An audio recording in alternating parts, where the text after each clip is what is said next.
Бәріне сәлем. Мен қазір 60 секундтың ішінде ешқандай кодсыз ойын жасауды үйретемін. Бірінші бізге Godot ойын жасау программасын жазуымыз керек.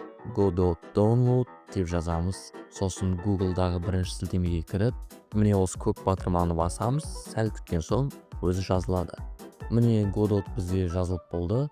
Архивқа кіріп, оны өзімізге ыңғайлы жерге қойсақ болды. Ешқандай орнатудың қажеті жоқ. Мен міне Godot деген папка ашып, соның ішіне сақтай саламын. Міне Godot stable дегенге кіреміз. Күте тұрайық.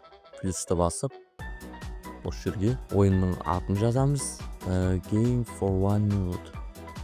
Create'ті басамыз. Енді бізге осы жерден бірінші 2D сцена ашу керек. Бұл біздің басты сцена болады. Осы жерге блоктар мен ойыншыны қоямыз. Плюсті басып, екінші сценаны ашамыз. Бұл жерде Ctrl-A-ны басып, Static Body 2D нодасын қойып, оның ішіне Sprite 2D нодасын қоямыз. Менің дайындап қойған қара 4 бұрышым бар. Соны Sprite'тың ішіне саламыз. Ол біздің блогымыз болады. Бірақ ойыншы блоктың ішінде тұра алу үшін Static Body 2D нодасы керек.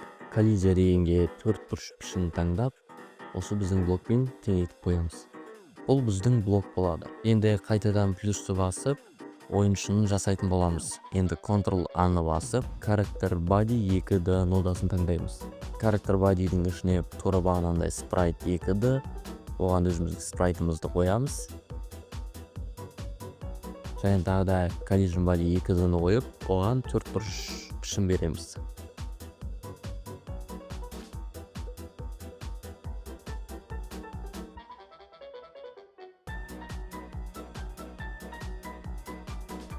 Енді ең маңыздысы Character Body таңдап тұрып үстіндегі осы батырманы бассақ, бізге скрипт қосылады. Осы жерде темплейтте Character Body 2D Basic Movement таңдаймыз.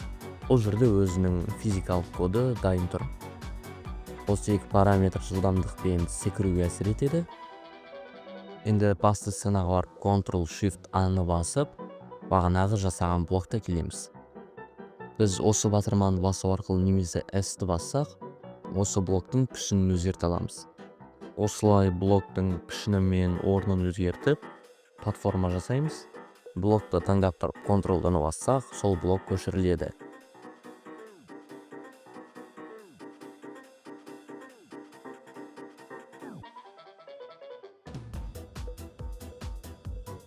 Міне мен платформаны жасап болдым.